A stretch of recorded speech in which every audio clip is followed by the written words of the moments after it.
Hello friends, in last video we deal about the pleiotropy. ठीक है, जिसमें हमने पढ़ा था कि multiple effect of a single gene in the pleiotropy, और हमने उसके कुछ एग्जांपल भी देखे थे। अभी आज के वीडियो में हमें देखना है लीथल जीन के बारे में बात करनी है, और एक हमने बोला था कि इंटर एलिलिक इंटरेक्शन, जिसमें अलील अलग अलग होते हैं उसके बावजूद भी इंटरेक्ट करते हैं, तो वो भी यहाँ पर हम डील करेंगे। लेकिन शुरुआत करते हैं हम किससे? सबसे पहले लीथल जीन से स्टार्ट करते हैं। तो first one is the lethal gene. देखिए, जो लीथल वर्ड है वो इंग्लिश का एक वर्ड है, और इंग्लिश में लीथल का मीन होता है घातक या फिर जानलेवा।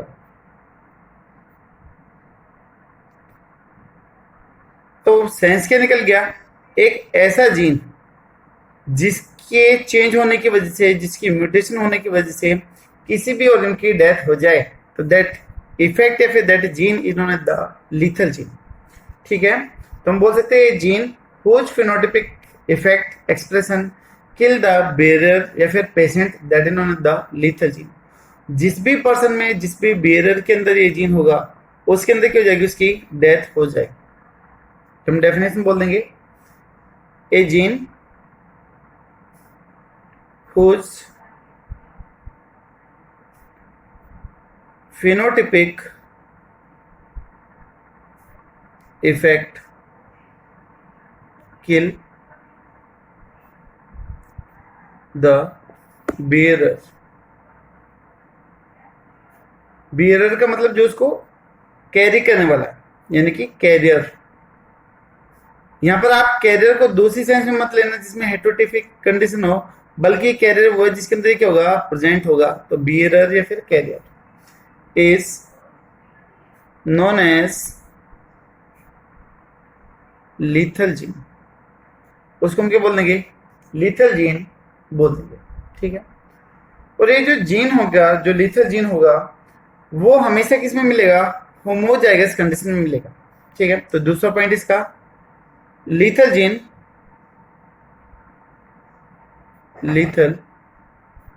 gene work or effective only in कौन सी कंडीशन बोली? That is homozygous condition. Homozygous condition, homozygous condition आपको पता है डाइहाइब्रिड के केस में हमने पढ़ा था, जिसके केस में दोनों जीन एक ही जैसे हो, वो आपके होमोजाइगस कंडीशन कहलाती है। इट में बी डोमिनेंट और में बी रिसेसिव, डोमिनेंट या रिसेसिव कुछ भी हो सकता है। ठीक है, उसके बाद में हम बोल दें कि जो डेथ है ऑर्गेनिज्म की, वो अलग अलग फेज पे हो सकती है। फर्टिलाइजेशन से लेके एडवांस स्टेज तक हो सकती है। वो डिपेंड करेगा लिथिलिटी के ऊपर, उसके नेचर के ऊपर डिपेंड करेगा। ठीक है, तो death of an organism vary from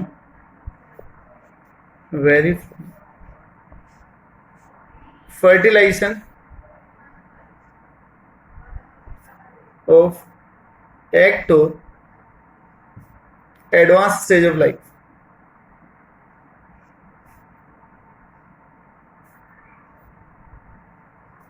इनके कुछ केस में जो बच्चा है वो फीटल कंडीशन में ही उसकी डेथ हो जाती है, और इवन कुछ कंडीशन ऐसी है जिसमें उसकी डेथ कई सालों के बाद में, 15-20 साल के बाद में होगी। ठीक है, तो अलग अलग कंडीशन हो सकती है। ठीक है, और इसके अलावा जो लिथिलिटी, दैट में भी डोमिनेंट, में भी इनकम्प्लीट डोमिनेंट, और में भी रिसेसिव भी हो सकती है। ठीक है, तो लिथिलिटी में भी या फिर लीथल जीन में भी डोमिनेंट भी हो सकता है, में भी इनकम्प्लीट डोमिनेंट और रिसेसिव। इनमें से कोई भी कंडीशन क्या कर सकती है? एग्जिस्ट कर सकती है। ठीक है, और बोलते कि जो ये लिथलनेस है, वो म्यूटेशन की वजह से आती है, ठीक है, जिसकी वजह से ऑर्गेनिज्म कई बार एसेंशियल अमीनो एसिड या फिर पेप्टाइड बनाना क्या कर देता है, बंद कर देता है। तो lethal gene get developed due to mutation. Mutation की वजह से ऐसा हो जाता है। अगर म्यूटेशन आ गया तो उसके अंदर जो एबिलिटी थी एसेंशियल अमीनो एसिड को बनाने की वो नहीं बना पाएगा, फिर जो काम की प्रोटीन थी या पेप्टाइड थी वो नहीं बनेगी और फाइनली क्या हो जाएगी, पर्सन की डेथ हो जाएगी, ठीक है। तो due to this type of mutation organism will be unable to synthesize essential or beneficial amino acid AA, that is shortcut of amino acid AA and polypeptide amino acid या फिर polypeptide का बनना नहीं होगा और फाइनली क्या हो जाएगी, उसकी डेथ हो जाएगी, ठीक है। ऐसे बहुत सारे लीथल म्यूटेशन है। एग्जांपल जैसे मैं लिख देता हूँ, ये एक आपने नाम सुना भी होगा, दैट इज टी-सेक डिजीज। टी-सेक डिजीज हो गया, सिकल सेल एनीमिया हो गया, वो भी इसके एग्जांपल आ गया, और भी काफी सारे एग्जांपल है, वो हम आगे पढ़ेंगे। लेकिन अभी हम आ जाते हैं इसके इफेक्ट के ऊपर कि कहाँ कहाँ पर देखा गया है और इसके कौन कौन से टाइप है, वो यहाँ पर हम देख लेते हैं, ठीक है। तो सबसे पहली कंडीशन है दैट इज एब्सोल्यूट लिथेलिटी। लिथेलिटी की टाइप के बारे में हम बात कर रहे हैं। तो first one type is the absolute lethality. Absolute यानी कि जो काफी ज्यादा इफेक्टिव है। जैसे पर्सन की जन्म होगा, यानी कि जैसे वो फर्टिलाइज होगा, फिटस कंडीशन होगा, उसी दौरान क्या हो जाएगी, उसकी डेथ हो जाएगी, ठीक है। यानी कि जैसे वो फिटस से बाहर आएगा तो वो डेड कंडीशन के अंदर आएगा, लिविंग कंडीशन में नहीं आएगा, ठीक है। When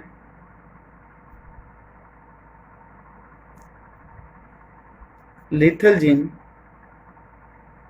is highly effective and organism get die in embryonic development।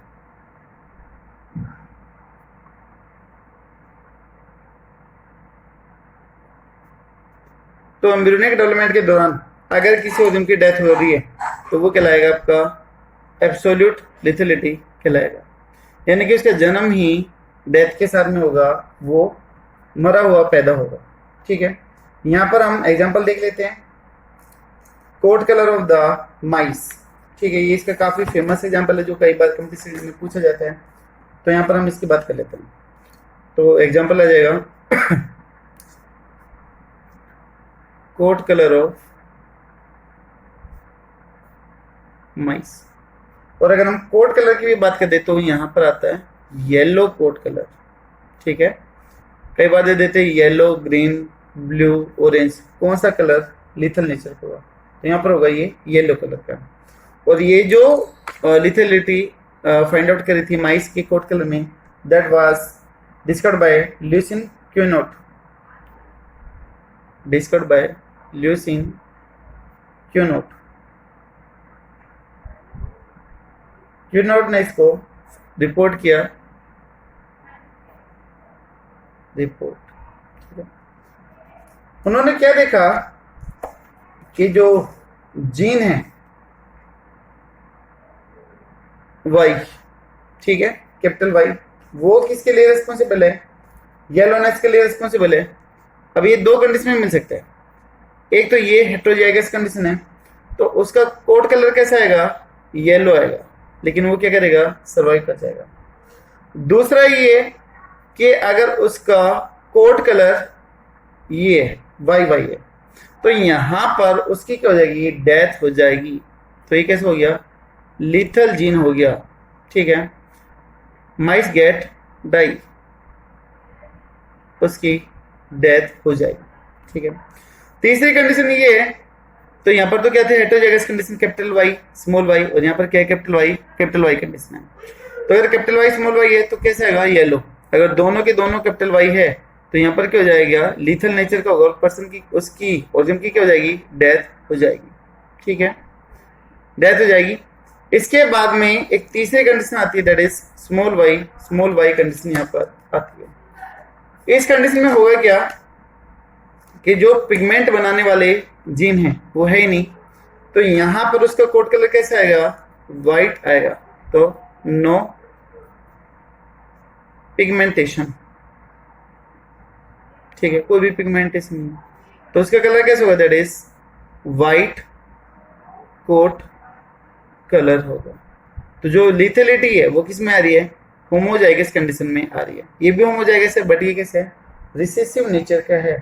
तो यहाँ पर जो वाई जीन है that is responsible for the yellow and the death, ठीक है। तो हम यहाँ पर बोल सकते हैं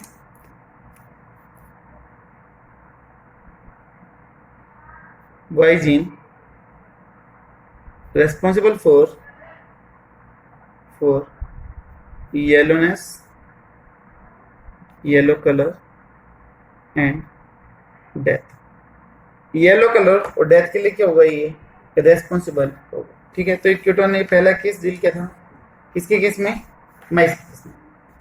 दूसरी कंडीशन आपके कुछ प्लांट में भी देखी जाती है, जैसे कि स्नैपड्रैगन प्लांट है, जिसको आप डॉग प्लांट बोलते हो, उसके अंदर भी देखी जाती है, उसकी लीफ के अंदर। तो दूसरा एग्जांपल हम डील कर लेंगे इधर। सेकंड एग्जांपल हम पढ़ लेते हैं, एल्बिनिज्म इन कॉर्न। कॉर्न का मतलब मक्का, साइंटिफिक नेम इज द जिया मेज। उसके अंदर वहां पर देखो है क्या कि भाई जिसके अंदर एक कैपिटल जी है, तो मतलब जी किसके लिए, ग्रीननेस के लिए, क्लोरोप्लास्ट होगा। तो वहां पर अगर ये कंडीशन है तो लीफ कैसे होगी, ग्रीन होगी, ठीक है। अगर मान लो ये कंडीशन है तो कुछ क्लोरोप्लास्ट अब्सेंट हो जाएंगे और कहीं पे प्रेजेंट होंगे, तो लीफ बन जाएगी आपकी, that is the variegated leaf बनती है। वेरीगेटेड लीफ आपने सुना होगा 11th में भी कि कहीं पे येलो कलर के पैचेज आ गए और बाकी पर कैसे दिखाई दे रहे हैं, ग्रीन कलर के दिखाई दे रहे हैं। तो उस टाइप की लीफ को हम क्या बोल देते हैं, वेरीगेटेड लीव्स बोल देते हैं, जिसके केस में येलो और ग्रीन कलर के पैचेज होते हैं। तो these are the variegated leaves, ठीक है। अगर मान लो टोटली ऐसा हो गया तो लीफ कैसे हो जाएगी, येलो या फिर वाइट हो जाएगी। क्या वो सर्वाइव करेगी, नहीं करेगी, तो लीफ गेट डाई, ठीक है। तो इसकी क्या हो जाएगी, डेथ हो जाएगी। स्नैपड्रैगन प्लांट में भी है, उसके केस में भी ऐसी कंडीशन है, वेरीगेटेड कंडीशन है। तो नेक्स्ट वन आ जाते हैं, सब लिथिलिटी की बात करते हैं। तो ये तो हो गया था कौन सा, एब्सोल्यूट लिथिलिटी, जिसमें उसकी डेथ के साथ, उसके जन्म के साथ ही उसकी डेथ होगी, तो वो एब्सोल्यूट लिथिलिटी थी। दूसरा टाइप है that is sublethality. Second type is the सब लिथिलिटी।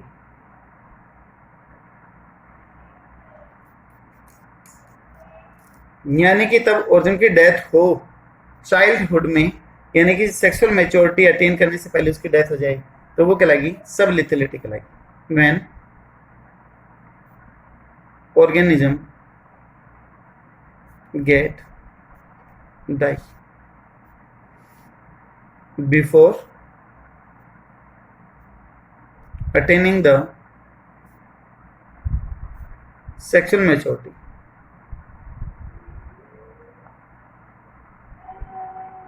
तो नियर अबाउट 8 to 10 ईयर्स के आसपास उसकी डेथ हो जाए, तो वो क्या कहलाएगी, सब लिथिलिटी कहलाएगी। या फिर मान लो 2 साल 3 साल 4 साल रहेगा और उसके बाद में उसकी डेथ हो जाएगी, तो वो क्या कहलाएगा, सब लिथेलिटी कहलाएगा। ठीक है। Third one type is that is delayed lethality. ठीक है। डिलेड का मतलब देरी से। अगर किसी पर्सन की डेथ हो रही है, जब तक उसने क्या कर लिए, सेक्सुअल मैच्योरिटी अटेन कर लिया और अब उसकी डेथ हो रही है, तो वो क्या कहलाएगी, डिलेड लिथेलिटी कहलाएगी। ठीक है। When organism get die after attaining the sexual maturity or in adult stage। यहां पर एग्जांपल आ जाएगा, फॉर एग्जांपल जैसे कि sickle cell anaemia, near about 20 years के आसपास पर्सन की क्या होगी, डेथ होगी, जब तक वो सेक्सुअल मैच्योरिटी क्या कर चुका होगा, अटेन कर चुका होगा। ठीक है। तो ये था हमारा लीथल। लीथल का मतलब जानलेवा, जहां पर जीन उनकी म्यूटेशन होने की वजह से किसी भी पर्सन की डेथ हो जाए तो वो कहलाते हैं आपकी लीथल जीन कहलाता है। ठीक है। डोमिनेंट भी हो सकता है, रिसेसिव भी हो सकता है और इनकम्प्लीट डोमिनेंस की कंडीशन भी आ सकती है। ठीक है। अभी तक हमने यहाँ पर जो पढ़ा है that is the intragenic gene interaction. मैंने आपको बोला था कि इंटेक्शन दो तरीके के हो सकते हैं। The first one is the intragenic. एक बार मैं वो पेज निकालता हूँ जहां पर मैंने आपको पहले ये चीज समझाई थी। देखिए दोस्त, हमने यहाँ पर पढ़ा था पोस्ट मैंडलिज्म में कि मेंडल के बाद का जितना भी काम था पोस्ट मैंडलिज्म कहलाएगा। अब इसके अंदर दो तरीके की इंटेक्शन थी, intragenic interaction and the intergenic interaction. Inter का मीन बताया था सेम, तब अलील हो एक ही जीन के और उनके बीच में इंटेक्शन हो तो वो कहलाता था आपका इंटरजेनिक इंटेक्शन कहलाता था। ठीक है। यहाँ पर एग्जांपल है जो हम पढ़ चुके हैं, इनकम्प्लीट डोमिनेंस और दूसरा है कोडोमिनेंस। इसके साथ साथ में हमने यहाँ पर पढ़ लिया था क्या, पॉलीजेनिक इनहेरिटेंस भी डील कर लिया, जिसको आपने मल्टीपल एलिलिज्म भी बोला है और जिसको आपने क्वांटिटेटिव इनहेरिटेंस भी बोला है। इसके बाद में हमने पढ़ लिया पेलियोट्रोपी पढ़ चुके हैं और एक हम लीथल जीन के बारे में भी बात कर चुके हैं। ठीक है। मेन था आपका इनकम्प्लीट और कोडोमिनेंस जो आपके सिलेबस में काफी ज्यादा इंपॉर्टेंट है। दोनों के दोनों मेंडलिज्म के फेलियर के लिए रिस्पॉन्सिबल थे, यानी कि जो चीज मेंडल ने बोली थी उसको गलत साबित करने के लिए चीज यहाँ पर प्रूव करी थी, है ना, कि मेंडल ने जो पॉइंट बोले थे वो गलत थे, वो इन्होंने प्रूव करके दिखा था। तो ये हम इंट्रा एलिलिक इंटेक्शन पढ़ चुके हैं, इंट्राजेनिक इंटेक्शन पढ़ चुके हैं, यानी कि इंटर एलिलिक इंटेक्शन पढ़ चुके हैं। अभी हमें दूसरी चीज पढ़नी है दैट इज इंटरजेनिक इंटेक्शन या फिर नॉन एलिलिक इंटेक्शन। तब इंटेक्शन हो अलग अलग अलील के, तब अलग अलग जीन के बीच में इंटेक्शन हो, जिसमें मैंने यहाँ पर समझाया था कि ए बी है। ठीक है। तो बी ए के फंक्शन को अफेक्ट कर रहा है या फिर ए बी के फंक्शन को अफेक्ट कर रहा है। दोनों के अलील कैसे हैं, अलग अलग है। भाई अलील तो क्या होते हैं, ए के ये हो गए, ये हो गए या फिर ये अलील हुए, बट यहाँ पर तो बी ए को अफेक्ट करने लग रहा है या फिर ए बी को अफेक्ट कर रहा है। तो ये कैसे हुआ है, नॉन जेनिक इंटेक्शन या फिर नॉन एलिलिक इंटेक्शन हो गया। एक्चुअली में ये आपके सिलेबस में नहीं है, पहले सिर्फ दो थे, सप्लीमेंट्री एंड द कम्प्लीमेंट्री इंटेक्शन था, बट वो भी अब आपके सिलेबस से हटा दिए गए हैं। तो इनमें से कोई भी आपके बोर्ड एग्जाम में नहीं पूछा जाता। ठीक है। तो यहाँ पर सिर्फ मैं इसकी डेफिनेशन लिखता हूँ, जो जो एग्जाम्पल हैं इस टोटल इसके जितने भी एग्जाम्पल है वो लिखता हूँ और उनके क्या क्या रेशियो हैं वो लिखूंगा, और एक चीज आ जाएगी कि उसमें हम किस एग्जाम्पल को डील करते हैं वो चीज यहाँ पर लिख दूंगा। ठीक है। तो जो एक टेबल बनेगी वो आपके लिए सफिशिएंट होगी, आपके आने वाले जितने भी एग्जाम होंगे उन सभी के लिए वो सफिशिएंट होगी। ठीक है। यहाँ पर ये चीजें मैं क्लियर कर चुका था। तभी आ जाते लास्ट में दैट इज इंटरजेनिक इंटेक्शन या फिर नॉन एलिलिक इंटेक्शन के बारे में बात कर रहे हैं।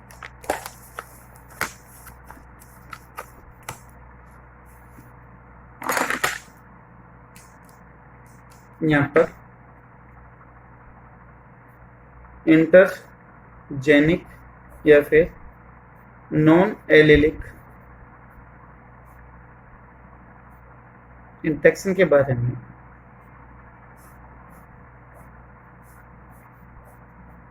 पढ़ना, ठीक है, ये करते हुए तो इसमें हम बोल दे कि non allylic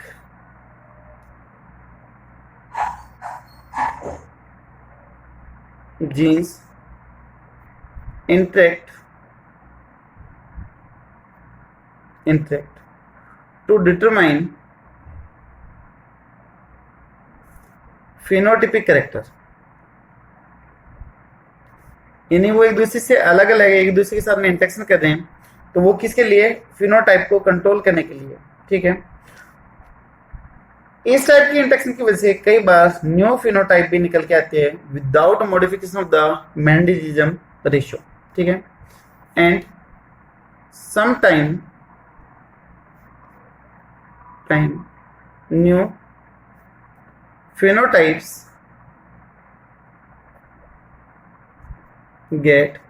appear without modification of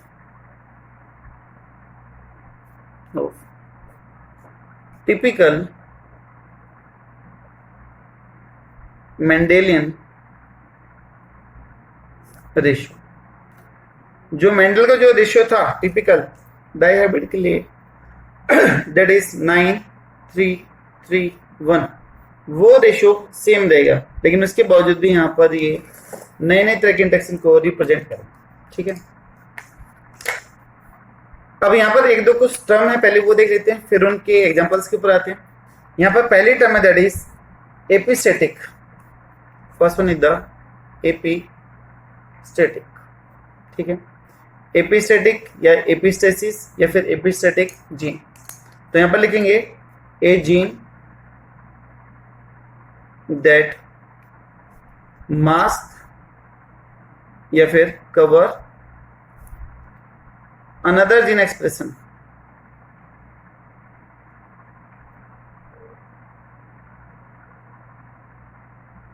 that is known as the epistatic gene. जिससे मान लो दो भाई बहन है, ठीक है, बहन बड़ी और भाई छोटा है, तो छोटे वाले भाई ने मान लो पेंटिंग बनाई, अभी बहन ने उसकी पेंटिंग ली, उसको डांट लगाई, उसको डराया, और वो पेंटिंग ले जाके अपने गार्जियंस को दिखाई, बोले कि ये पेंटिंग मैंने बनाई है, ठीक है।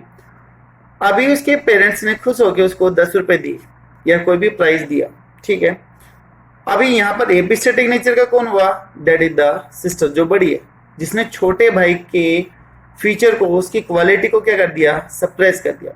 तो जो ज्यादा पावरफुल है, जो दबा रहा है किसी भी चीज को, वो कहलाएगा एपिस्टेटिक जीन कहलाएगा, ठीक है। तो जैसे सिस्टर ने छोटे वाले भाई के एक्सप्रेशन को दबा दिया था, उसकी क्वालिटी को दबा दिया था, तो वो कहलाया आपका एपिस्टेटिक नेचर कहलाएगा, ठीक है। दूसरा आपका हाइपोस्टेटिक,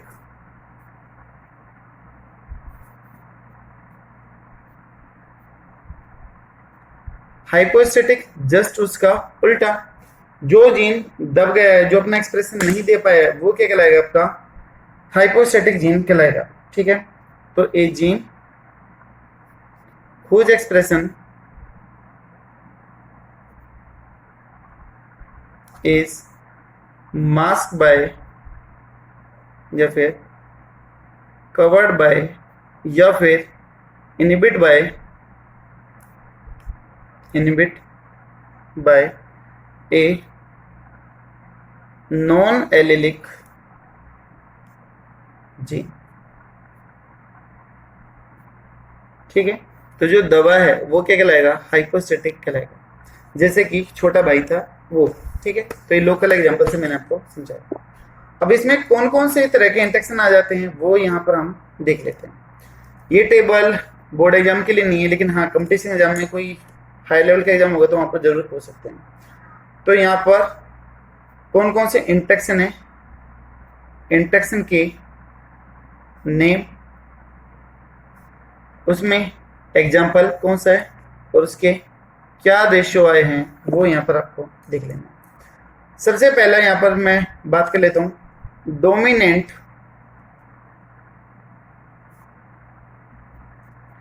एपिस्टेसिस, डोमिनेंट एपिस्टेटिक के बारे में बात करें तो इसमें डील किया गया था, that is fruit colour in the Cucurbita पेपो।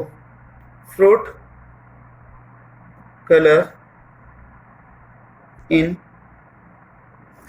Plant का नेम था कुकुरबिटा पेपो।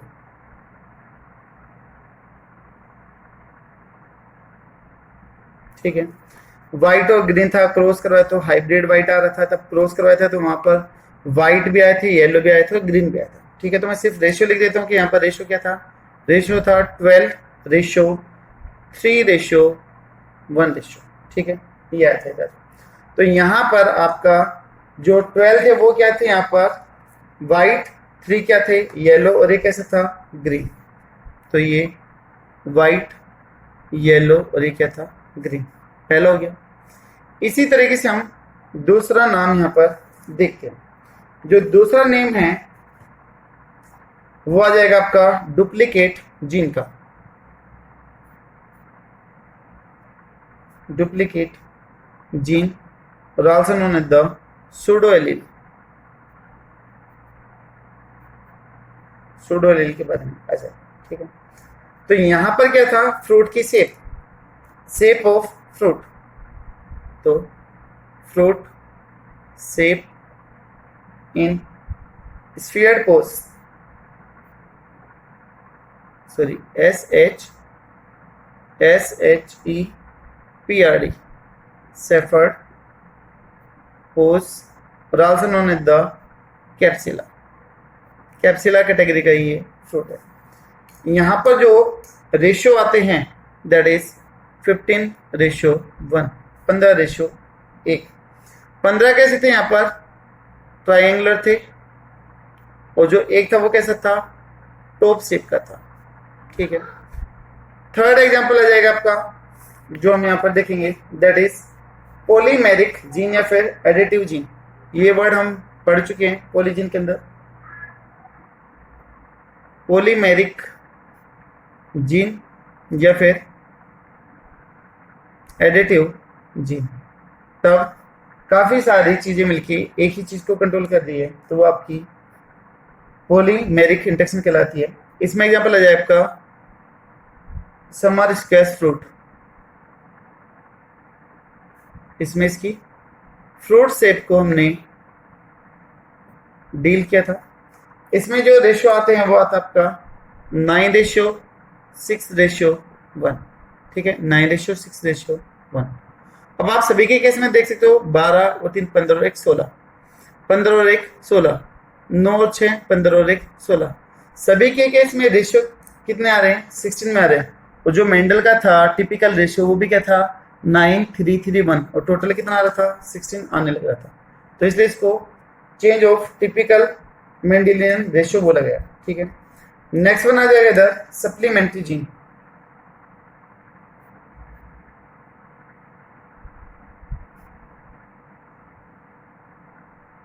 सप्लीमेंट्री जीन, इसमें डील किया था seed coat colour in the लवलव plant. Seed coat colour in लवलव प्लांट। ठीक है, ये था। इसमें जो रेशियो आया था दैट वाज द 9:3:4। कहीं कहीं पे जो इसका एग्जैक्ट रेशियो वो दे रखा, दैट इज 9:3:1। ये रेशियो आपको मिलेगा और यही सही है। ठीक है, इसके कलर की थी 9 कैसे थे, चॉकलेट थे आपके, 3 कैसे थे आपके, खाकी थे। चलो इनको रहने दो, ये नहीं लिख रहे हैं तो आपसे फिर नहीं करेगा। उसके बाद में 5th एग्जांपल आ जाएगा आपका इनहिबिटरी जीन।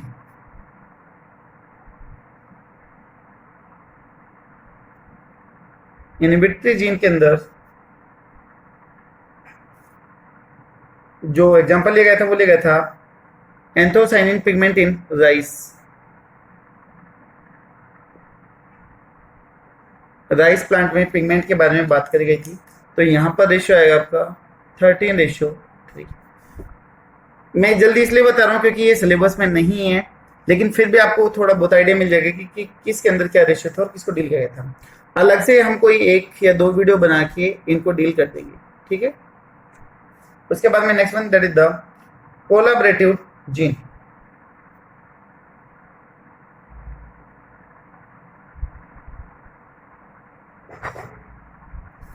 कोलैबोरेटिव जीन में जो कोम्ब है पोलिट्री के, कोम्ब ऑफ पोलिट्री, जो मुर्गियों की जो सर पे जो एक ताज से रहता है, जो एक कोम्ब से रखी रहती है, उसके बारे में ये बात करते हैं।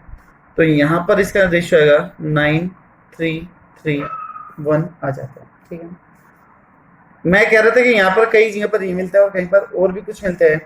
तो और क्या रेशियो मिलता है इस सप्लीमेंट्री के लिए, वो आपको रेशियो मिलेगा 9:3:4 मिलता है। इन दोनों को जोड़ दिया जाता है, वो बाद में कभी बात करेंगे। इसके अलावा यहाँ पर next one that is the complementary gene, जो कलर की बात करती है, तो फ्लोवर कलर इन